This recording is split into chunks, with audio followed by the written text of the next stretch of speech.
Ce week-end, je suis allé surfer à Melbourne et à l'aéroport de Sydney, je suis tombé sur ce livre écrit par 2 dirigeants d'Amazon. Je l'ai dévoré en 2 jours et j'ai tout de suite pensé à vous.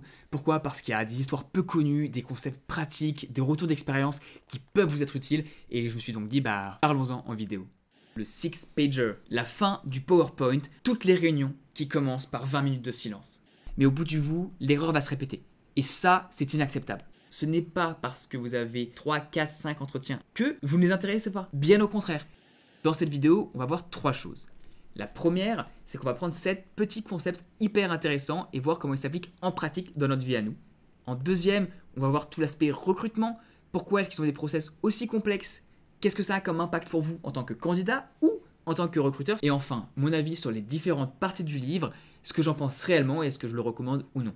Alors le but, c'est pas ici de faire un résumé du livre, pas du tout. On va juste parler de ce qui est le plus intéressant. Au final, c'est un peu comme si on était entre potes, que j'ai lu ce livre, tu viens de le voir et tu me dis bon, t'en as pensé quoi Thomas? Qu'est-ce qui était utile là-dedans?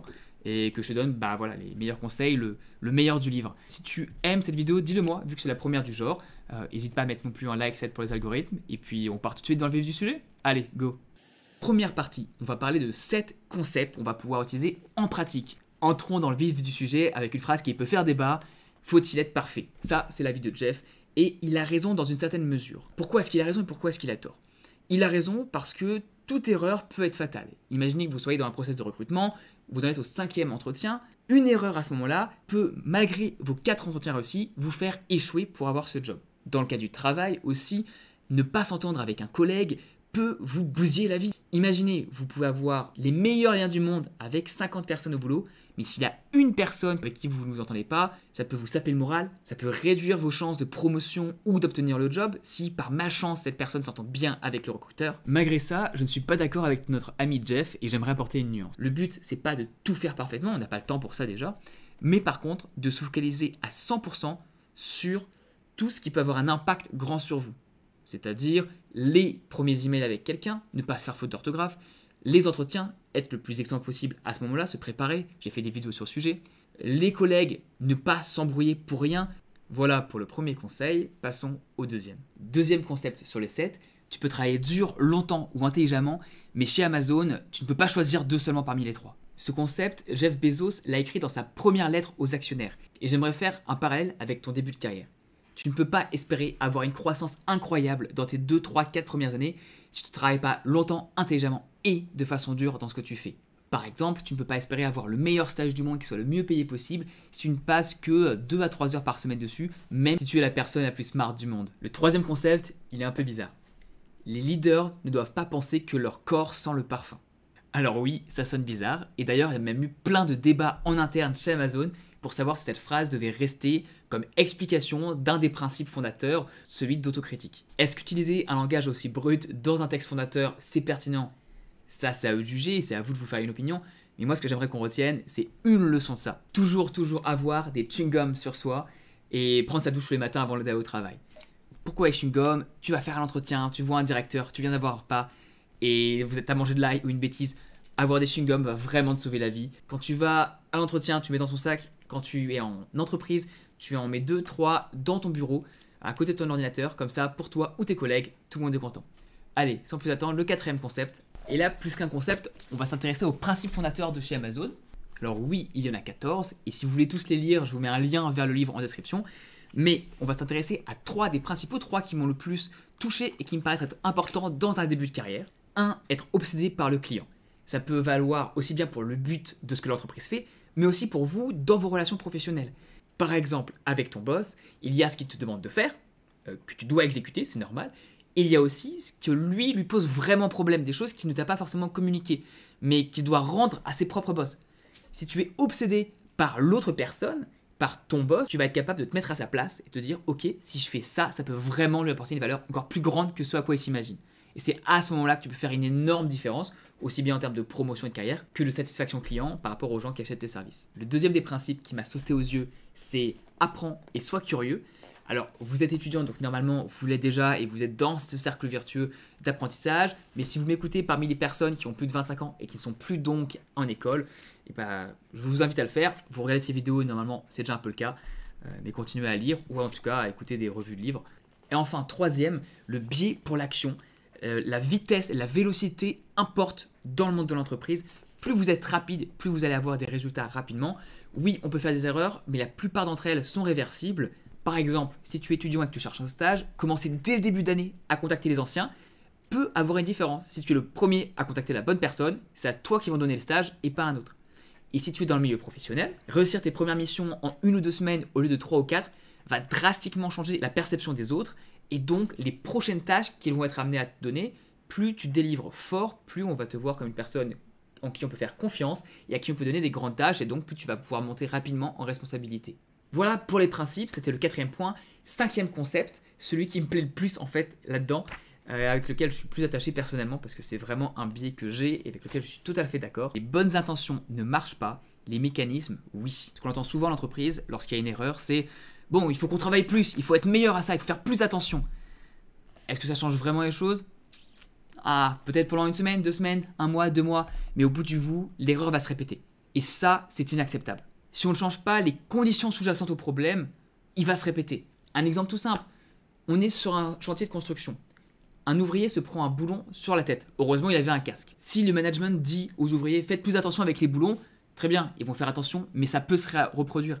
Alors que par opposition, si on met en place un process qui dit à chaque fois que vous êtes en hauteur au-dessus d'un autre niveau et que vous allez installer des boulons ou déboucher des choses, il doit y avoir une zone d'exclusion en dessous, et bien là, vous vous assurez que plus personne ne va jamais se recevoir un boulon sur la tête pendant toute la durée du job. Bref, si vous rencontrez un problème dans la vie professionnelle, je vous conseille de vous demander comment est-ce que je peux déjà le résoudre, mais aussi comment je peux mettre en place un système qui fera qu'il n'arrivera plus jamais.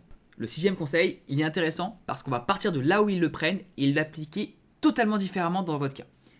Quel est le conseil ? Dans le cadre du recrutement, et on va y revenir en deuxième partie, chaque candidat est un potentiel client. Donc, il faut que l'expérience du candidat soit la meilleure possible pour que même s'il ne soit pas pris, il en fasse la recommandation à ses amis autour de lui et que lui-même continue à acheter des produits. Mais ok, d'accord Thomas, ça c'est bien, mais ça part d'Amazon, moi je vends rien. Comment est-ce que ça peut être utile dans ma vie en réel ? La solution, elle est simple, c'est que tu peux appliquer cette philosophie avec toutes les personnes que tu rencontres dans l'approche recherche de job ou évolution de carrière. Allons-y, reprenons ça. Imagine que tu cherches un stage. Tu peux avoir un contact par n'importe quelle personne. Ça peut être un professeur, un autre étudiant, des amis de ta famille. Donc, ne va pas te prendre la tête inutilement. Garde en tête la big picture, ce que tu veux vraiment. Parle-en très régulièrement à n'importe qui autour de toi et ça peut marcher. D'ailleurs, j'avais interviewé des étudiants de Central Lyon et l'un d'entre eux avait trouvé comme ça, par le plus grand des hasards, par une connaissance. Je te mettrai un lien vers la vidéo quelque part et en fin de vidéo aussi. Mais bref, traite tous tes contacts comme des potentielles sources d'un stage ou dans le cas d'un travail, si tu as un job déjà ou un premier stage, considère que n'importe quelle personne peut être une personne qui peut t'aider ensuite dans ta carrière. Ça peut être pour insister auprès de ton manager que tu es une bonne personne lorsque tu n'es pas là, ça peut être pour une promotion lorsque les personnes en parlent entre elles, ça peut être même pour un mouvement. Imagine qu'un collègue de travail aille dans une autre entreprise et que vous entendez bien, il peut te dire bah, écoute, il y a un poste pour ce que tu faisais, on en cherche aussi. Tu as donc une multitude d'opportunités. Garde ça en tête quand tu parles avec des gens, ne va pas te prendre la tête inutilement à cause de broutilles, ça sert à rien. Le dernier concept, c'est un concept sur tout ce qui est métriques et process. Je ne vais pas m'attarder dessus parce que vous le connaissez sûrement, c'est le DMAIC, c'est-à-dire définir, mesurer, analyser, améliorer et contrôler. Le but, c'est d'utiliser cette structure si des personnes peu organisées sont en face de toi. Par exemple, imagine qu'un manager arrive et dise « je veux qu'on augmente tous les prix de 5%. » Bon, a priori, ça paraît assez simple. Mais en revenant à ce principe, tu peux dire « définissons bien les variables ».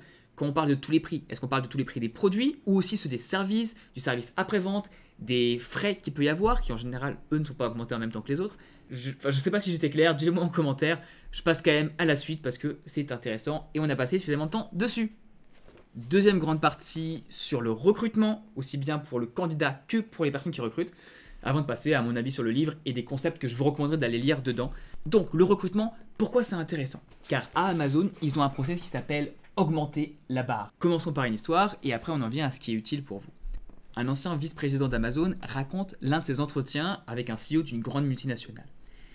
Et l'entretien se déroule de la façon suivante, il arrive, le CV a été lu, et le CEO, après une petite pause, dit bon, écoutez, j'ai lu votre CV, dites-moi quelque chose qui n'est pas écrit sur votre CV. Cette question, elle peut paraître bonne au premier abord, mais en fait ce qu'elle dit c'est bon écoutez, je ne sais pas ce que je cherche, aidez-moi s'il vous plaît. Et c'est pas comme ça qu'on arrive à recruter les meilleures personnes. Oui, il y a quelques exceptions, il y a des recruteurs exceptionnels qui peuvent sentir quelqu'un très vite, mais d'une part, ils sont très rares, et d'autre part, pour transférer cette connaissance innée de l'humain, cette perception, c'est extrêmement difficile. Donc on ne peut pas, dans une structure énorme, se baser uniquement sur une poignée d'individus. Déjà, on va être dépendant d'eux, et ensuite, après, c'est très contraignant en termes logistiques. Donc, il faut un process pour que ça marche. Et je donne la solution tout de suite, c'est monter la barre. C'est-à-dire qu'ils ont mis des personnes qui sont chargées d'aller faire des entretiens ou d'être à côté de la personne qui interviewe pour s'assurer que toutes les personnes qui vont être recrutées sont meilleures que celles qui sont là actuellement. Parce qu'il n'y a qu'en embauchant des personnes qui sont meilleures que nous qu'on arrive à faire grandir une entreprise. Qu'est-ce que ça veut dire pour le candidat?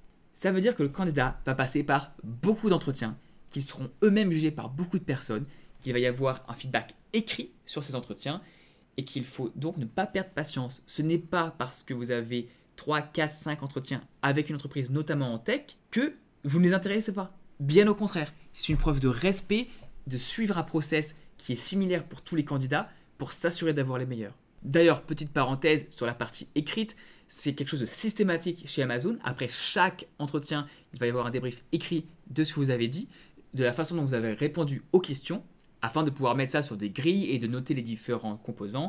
Et chaque manager, chaque personne qui va vous interviewer va ensuite devoir dire est-ce que oui ou non elle aimerait vous embaucher, soit oui très fortement, soit oui normalement, soit non absolument pas veto.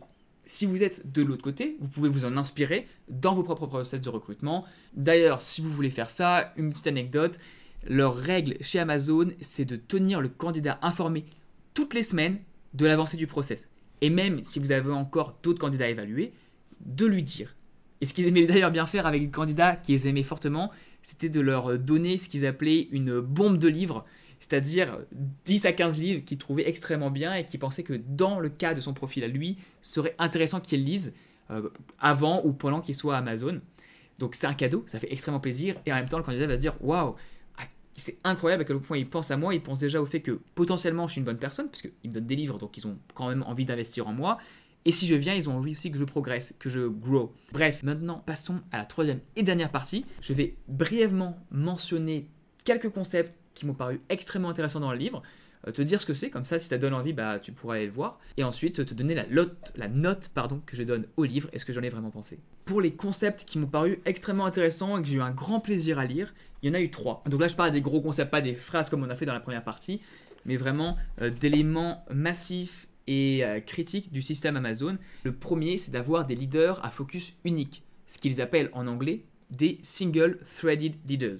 Avec cette phrase magnifique, le meilleur moyen d'échouer à inventer quelque chose est de le donner à faire à quelqu'un à mi-temps. Bref, un concept de donner à une personne la responsabilité, mais aussi l'ownership de tout un système, de tout un problème à résoudre. Intéressant de voir aussi les étapes par lesquelles ils sont passés, notamment ce qu'ils appellent une two-pizza team, qui au départ voulait dire d'avoir des équipes de pas plus de 10 personnes, c'est-à-dire qu'on pouvait nourrir avec 2 pizzas.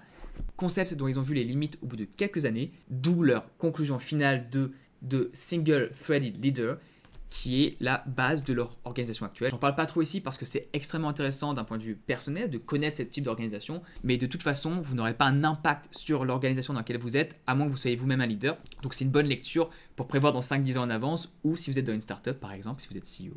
Mais moving on, deuxième concept qui est hyper intéressant, c'est ce qu'ils appellent le six-pager, la fin du PowerPoint, toutes les réunions qui commencent par 20 minutes de silence. Ce qui semble être le plus impressionnant quand on arrive à Amazon, c'est qu'au début de chaque meeting, il y a 20 minutes de silence. Pourquoi ?